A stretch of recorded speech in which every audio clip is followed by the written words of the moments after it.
Hello friend, मैं Brajesh Kumar official YouTube channel GOVT jobs for you में आज का video assistant teacher primary vacancy से संबंधित है।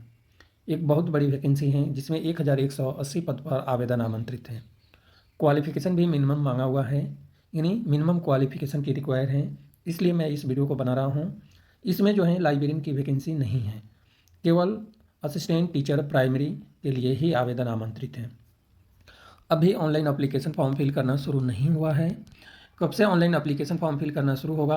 तो 17 सितंबर 2025 12 बजे दिन के बाद से ऑनलाइन एप्लीकेशन फॉर्म फिल करना शुरू होगा और ऑनलाइन एप्लीकेशन फॉर्म फिल करने की अंतिम तिथि 16/10/2025 यानी 16/10/2025 रात्रि को 12 बजे तक है। थोड़ा सा वीडियो बड़ा होगा, 10 से 12 मिनट का वीडियो हो सकता है। यह जो वैकेंसी हैं दिल्ली में आवेदन आमंत्रित हैं। ऑनलाइन एप्लीकेशन फॉर्म फिल करना है और प्राइमरी टीचर के लिए आवेदन आमंत्रित किया गया है। अब हम बात करें, दिल्ली में 2 संस्था में आवेदन आमंत्रित किया गया है। तो सबसे पहले बात करें कि असिस्टेंट टीचर प्राइमरी के लिए आवेदन आमंत्रित हैं। डायरेक्टरेट ऑफ एजुकेशन में जो है पे लेवल 6 के अनुसार सैलरी मिलेगी। टोटल पद हैं 1055। डायरेक्टरेट ऑफ एजुकेशन में टोटल पद हैं 1055, जबकि जनरल कैटेगरी में 434 पद हैं, ओबीसी में 278 पद हैं, एसी कैटेगरी में 153 पद हैं, एसटी में 62 पद हैं, ईडब्ल्यूएस कैटेगरी में 128 पद हैं और 55 पद हैं पीडब्ल्यूबीडी में। दूसरा, असिस्टेंट टीचर प्राइमरी के लिए न्यू दिल्ली म्यूनिसिपल काउंसिल में आवेदन आमंत्रित है। इसमें जो है जनरल में 68 पद हैं, ओबीसी में 28 पद हैं, एससी में जो है 13 पद हैं, एसटी में 7 पद हैं, ईडब्ल्यूएस में 9 पद हैं, टोटल 125 पद हैं और पीडब्ल्यूबीडी में 6 पद हैं। इस तरह से देखा जाए तो टोटल पद हैं 1180 पदों पर आवेदन आमंत्रित हैं। अभी ऑनलाइन एप्लीकेशन फॉर्म फिल करना शुरू नहीं हुआ है। 5 दिन बाद 6ठे दिन ऑनलाइन एप्लीकेशन फॉर्म फिल करना शुरू होगा। अब हम बात करें कि इस पद के लिए एप्लीकेशन फॉर्म जब आप फिल करेंगे तो पोस्ट कोड की ज़रूरत पड़ेगी, जो है पोस्ट कोड 802/25। और यहाँ पे जो है और डिटेल जानकारी है।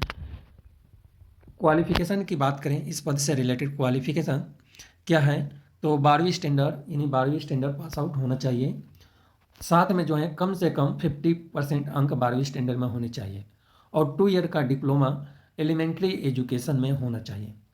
ये क्वालिफ़िकेशन आपके पास नहीं है तो 12वीं स्टैंडर्ड 45% अंक के साथ में पास आउट है और 2 ईयर का डिप्लोमा एलिमेंट्री एजुकेशन में है तो भी आप अप्लाई कर सकते हैं। इतना तो होगा ही होगा। ये भी क्वालिफ़िकेशन नहीं है तो 12वीं स्टैंडर्ड पास आउट है 50% अंक के साथ में और 4 ईयर का बैचलर ऑफ एलिमेंट्री एजुकेशन यानी BE bachelor of elementary education आपके पास है तो अप्लाई कर सकते हैं। ये भी क्वालिफ़िकेशन नहीं है तो एक और ऑप्शन है कि 12वीं स्टैंडर्ड पास आउट 50% अंक के साथ होना चाहिए और 2 ईयर का डिप्लोमा इन एजुकेशन यानी स्पेशल एजुकेशन में है तो भी आप अप्लाई कर सकते हैं। ये भी क्वालिफ़िकेशन नहीं है तो आपके पास ग्रेजुएट हैं और 2 ईयर का डिप्लोमा एलिमेंट्री एजुकेशन में है तो अप्लाई कर सकते हैं। इन सारे क्वालिफ़िकेशन के साथ में सीटेट क्वालिफाई कैंडिडेट ही अप्लाई कर पाएगा। और तीसरा है जो है हिंदी, उर्दू, पंजाबी, इंग्लिश सब्जेक्ट जो आपके सब्जेक्ट हैं उसमें कम से कम होना चाहिए। यहाँ पे एक नोट दिया है, एज में जो छूट है 5 साल की एज लिमिट में SC ST OBC PH candidate के लिए हैं। क्वालिफ़िकेशन रूल्स जो हैं DSSB का रूल्स अप्लीकेबल हैं और भी बहुत सारे रूल्स हैं वो देख सकते हैं। कोई एक्सपीरियंस की रिक्वायर नहीं है। सैलरी जो है 35,400 से लेकर 1,12,400 रुपये पे लेवल 6 के अनुसार सैलरी मिलेगा। ग्रुप B का नौकरी है तो एक अच्छी वैकेंसी है। एज लिमिट 30 साल से ज़्यादा नहीं होना चाहिए, इस बात को भी विशेष ध्यान रखना है। अब दिल्ली म्यूनिसिपल काउंसिल में जो आवेदन आमंत्रित हैं सेम क्वालिफ़िकेशन इस पद के लिए भी रखा गया है, सेम सैलरी है क्योंकि पद सारे इक्वल हैं। इसके अलावा जो है और जो डिटेल जानकारी है एलिजिबिलिटी से रिलेटेड तो इंडिया का कोई भी कैंडिडेट अप्लाई कर सकता है। इसके अलावा जो है eligible candidate educational qualification experience तो मांग नहीं रहा है, फिर भी एक्सपीरियंस जो भी आपके पास है इसके बेसिस पे आप अप्लाई कर सकते हैं। अप्लाई करने के लिए जो लिंक है https://DSSB online.nic.in यहाँ पर जाकर आप अप्लाई कर सकते हैं। तो इस तरह से यह नोटिफिकेशन है। अप्लाई करने के लिए एप्लीकेशन फ़ीस भी लग रहा है, 100 रुपया एप्लीकेशन फ़ीस है, जो इतना कम एप्लीकेशन फ़ीस में आपको अच्छा अपॉर्चुनिटी मिल रहा है, जिसमें 1180 पद पर आवेदन आमंत्रित हैं। इसके अलावा फीमेल कैंडिडेट जो हैं शेड्यूल कास्ट और SC ST PWD ex serviceman के लिए कोई एप्लीकेशन शुल्क नहीं लग रहा है। इस बात को भी आपको विशेष ध्यान रखना है। एग्जामिनेशन की बात करें, सिलेबस तो टोटल 200 अंक का पेपर होगा और 200 मार्क्स का होगा। टोटल ग्रांड 200 अंक का होगा, जिसमें general intelligence and reasoning ability, general awareness, arithmetical and numerical ability, English language comprehension और हिंदी लैंग्वेज एंड कंप्रहेंशन से रिलेटेड 20-20 प्रश्न यानी 100 अंक का पूछा जाएगा। और पार्ट बी में मल्टीपल चॉइस का प्रत्येक प्रश्न 1 अंक का होगा और 100 प्रश्न पूछा जाएगा। और सिलेबस यह डिटेल जानकारी आप देख सकते हैं।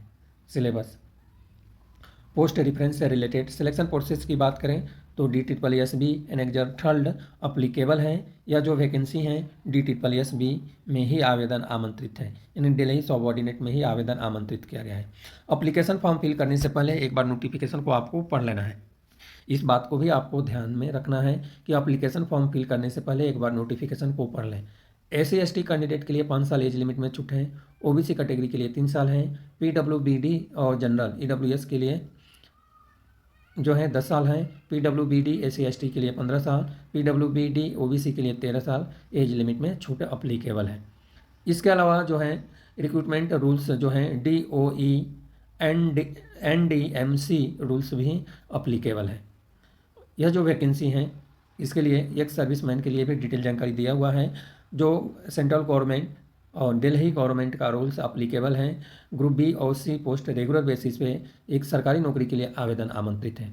इंपॉर्टेंट इंस्ट्रक्शन है, तो इंपॉर्टेंट इंस्ट्रक्शन को एक बार आपको पढ़ लेना है, क्योंकि जब तक आप इंपॉर्टेंट इंस्ट्रक्शन को आप नहीं पढ़ेंगे तब तक सही तरीके से आप अप्लीकेशन फॉर्म को फिल नहीं कर पाएंगे, क्योंकि बहुत सारे रूल्स रहता है जो इतने सारे पेज में हैं कि हम सारे डिटेल जानकारी नहीं बता सकते। इसलिए जो भी कैंडिडेट के लिए इसमें डिटेल जानकारी दिया हुआ है वो डिटेल जानकारी आपको पढ़ लेना है।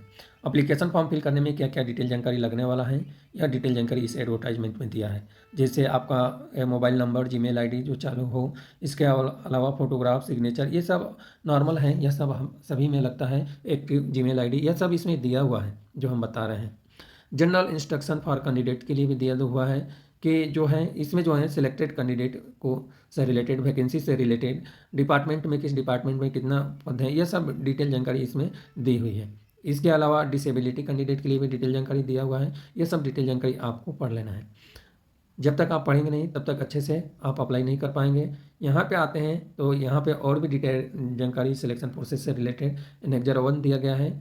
जो रूल्स हैं 2019 का वो अप्लीकेबल है। इसके नीचे आते हैं तो यहाँ पे एनेक्जर 2 दिया गया है, जिसमें इंस्ट्रक्शन कैंडिडेट के लिए दिया गया है जो रिजर्वेशन से रिलेटेड है। अब एनेक्जर 3 आते हैं। एनेक्जर 3 में देखते हैं कि क्या डिटेल जानकारी है। तो यह है एनेक्जर 3 जो कि DSSB रिक्रूटमेंट का जो है 3 मई 2018 में इससे रिलेटेड नोटिफिकेशन आया था, और इसी के अनुसार आपको सैलरी पोस्ट को इसी के अनुसार फिल किया जाएगा। DSSB में जितने भी वैकेंसी आती है, तो यह सब डिटेल जानकारी आपको एक बार पढ़ लेना है।